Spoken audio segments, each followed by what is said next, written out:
Oh, hey there. I didn't see you there. Here, come over here. I wanted to talk to you. Now, did you know LEGO has released 12 exclusive LEGO Star Wars Christmas sets? I know, sounds crazy, right? Now, I might have a bit of a passion for that type of a thing. I don't know if you guys noticed that. I have a problem. Merry Christmas, everyone! It is I, Republic Studs, and today we are going to be ranking every LEGO Star Wars Christmas set ever made. Now, for those who know, the majority of Christmas sets that have come out are advent calendars and one other set, and that's pretty much it. Now again, unfortunately, the only sets they really do relate to the holidays are advent calendars for Star Wars, plus one employee promo. And they do a lot of other fun promotions, like they'll do a sticker book, and they'll do like those plush animals, and stuff like that. But they don't really do it too much. This year was the 10th year of LEGO Star Wars Christmas sets. Before 2011, there were zero, zip, zilch in terms of those. And ever since then, we've been getting an advent calendar every year, for the most part, everyone coming with some sort of Santa minifigure. Now, we're going to be ranking all these advent calendars, and then we also have the one extra build that we'll throw in here,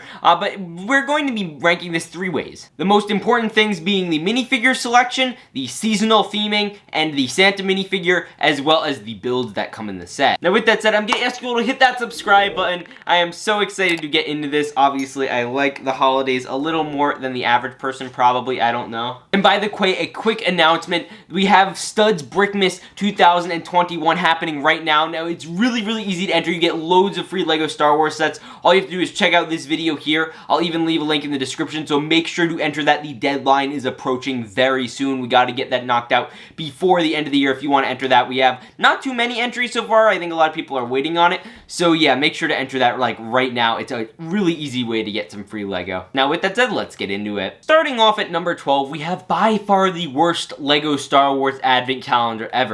This is the 2017 one. In this one, they just decided they wanted to put all the new properties in and all the new different mediums of Star Wars, from Rebels to The Force Awakens to Rogue One, and it just didn't work. You get pathetic builds like this awful Phantom from Rebels. It just looks awful. And, you know, the exclusive minifigure is a generic Rogue One Rebel that was probably left on the floor of the building, and they were just like, oh, let's make this a figure. And it's really, really boring. In terms of the holiday builds, you only get two dinky builds. You get this snowplow, which is kind of pathetic and looks like something out of a city set. And then you also do get this really pathetic sleigh build. No creativity there whatsoever.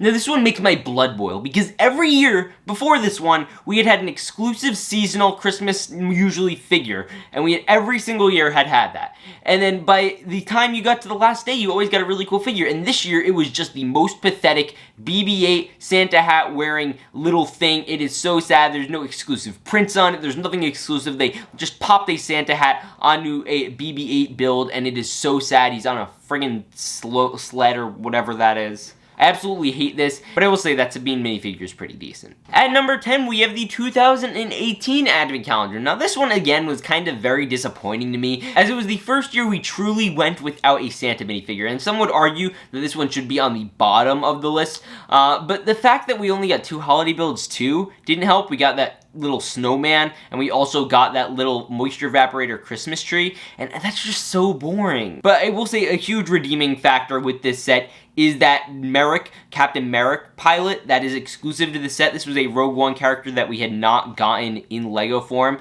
and it is really good, but other than that, this advent calendar is a flaming pile of crap, minus that little Bespin build right there. Now, at number 10, we have the 2016 advent calendar. Now, this one kind of is just a meh advent calendar. I wouldn't say it's awful.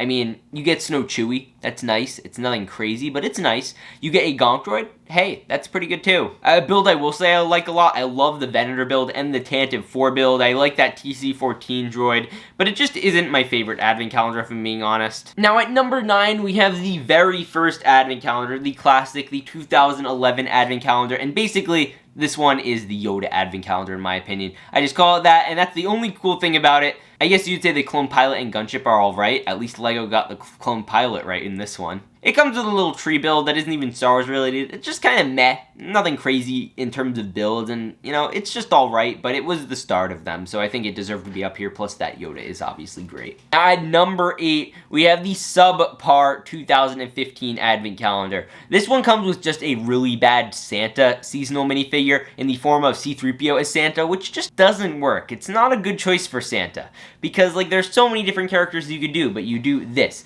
Now, in terms of, you know, other figures, you do get that little reindeer D2, R2-D2 on a and with a sleigh, which I actually think is kind of cute. I do appreciate that one actually quite a bit. And the Stormtrooper, you know, was a nice inclusion, I guess. And I do like the little, like, black ground droid, that little roller on the ground, because it's kind of supposed to resemble a thing that's actually in Star Wars, and it's kind of accurate in terms of size to a minifigure. But other than that, again, nothing super exciting. Now at number 7 is the 2012 Advent Calendar. Now this one is well known, obviously, for the Darth Maul Santa minifigure and the Frosty the Snow Droid, both of which are fantastic exclusives, and I just love Frosty the Snow Droid, my gosh. And it also started the tradition of having a Gonk droid in the Advent Calendars, which has still been kept to this day until the Mandalorian one, unfortunately. And it also started a weird trend where every couple of years we get like a really, really pathetic and stupid looking MTT build. Like, that's not supposed to be an MTT. You can't tell me that's an MTT. Next up at number 6 is the next one with an MTT. This is the 2019 Advent Calendar. Now this is actually where it starts to get really good in my opinion. And in this one there was no technically exclusive Santa, but you did get the Christmas Porg, which was alright. They made it all red. They gave it a Santa hat. They put more effort in than BB-8, that's for sure. And then you also got that beautiful, beautiful Christmas present Gonk. I absolutely adore that build. I think it is fan-friggin-tastic. It's my favorite exclusive Gonk droid, other than maybe the Snowman one, which we'll get into in a bit. And then you also get an exclusive Luke Skywalker minifigure from Episode 8. I'm almost certain this was supposed to be in a set that was canceled, and they just wanted to use the design because it was that good. And they put it in an Advent Calendar, which was perfect and really awesome as an exclusive figure. Now, you also did get another funny thing, like with Chewie. He came with a little Porg leg and the fire. I think that was hysterical. That was one of my favorite scenes from Episode 8. So I think it's really funny that they did that. And they also included a thing like the Minoc, which was previously exclusive to the UCS Falcon and was going for around $70 on Bricklink, which was insane, and then that really hurt some people's wallet. And again, you get that really weird looking MTT build. I don't know why they don't try doing other things from the prequels. There are so many other things they could have done. Now, next up at number 5 is actually a really good one in the form of the 2013 Advent Calendar. Now, this one leans in very heavy on Attack of the Clones, but so did the entire year of 2013.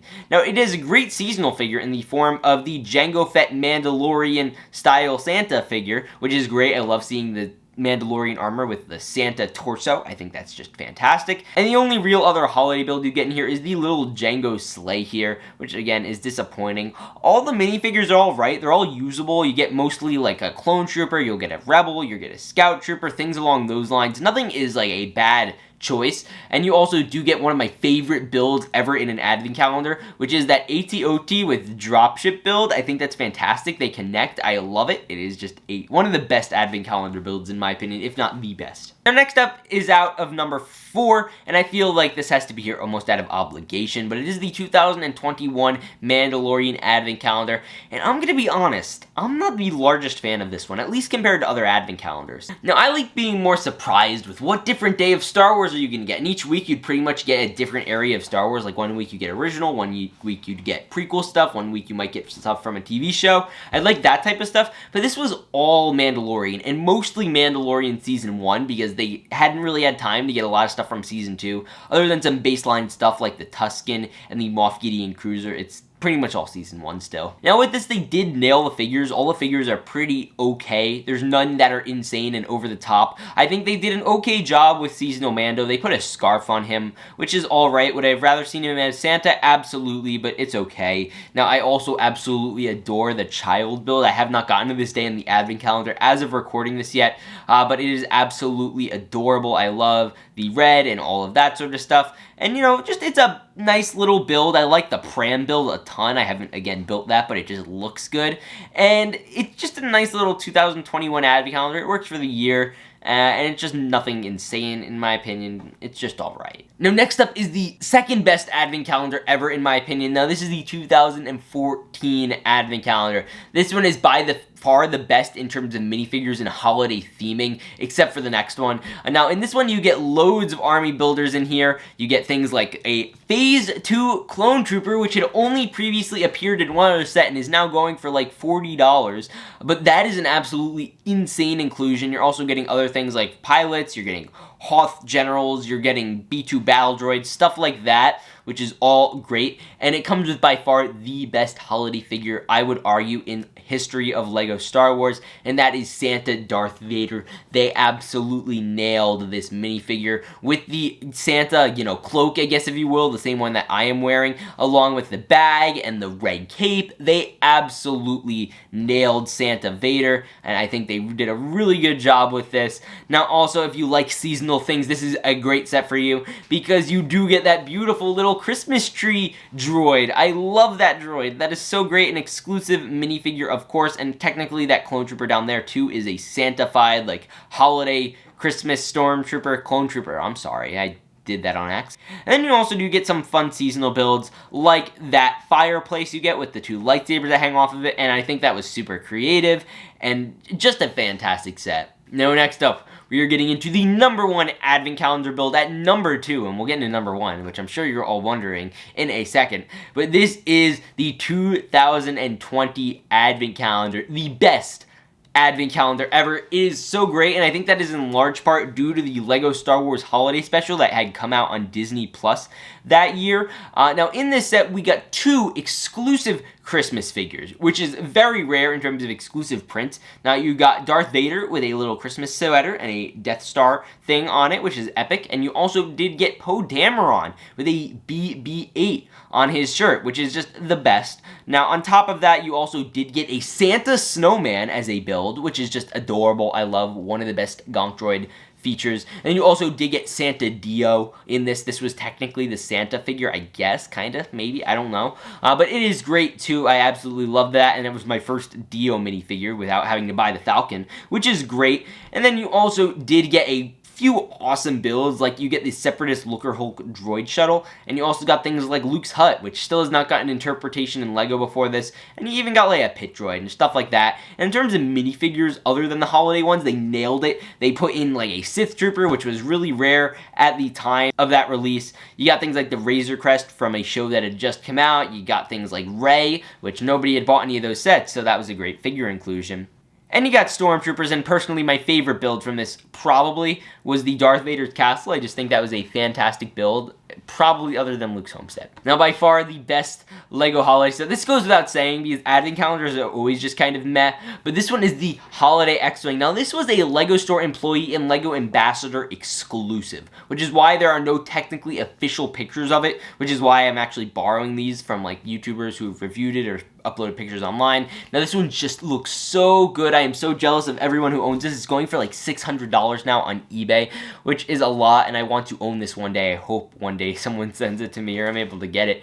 But you get the exclusive Yuletide pilot, which is Obi-Wan Kenobi, as well as a Yoda Santa minifigure that comes with a little sleigh. And I think the little Yoda's hut, which is what they're trying to replicate. I think this is supposed to be like snowy Dagobah in a sense, but not Dagobah. But it's basically Yoda's little snowy hut. And it's also dueled as a display stand for the X-Wing, which I don't think we've ever gotten a display stand with an X-Wing in a set before, which is what that function is, and I think that's absolutely fan-friggin-tastic.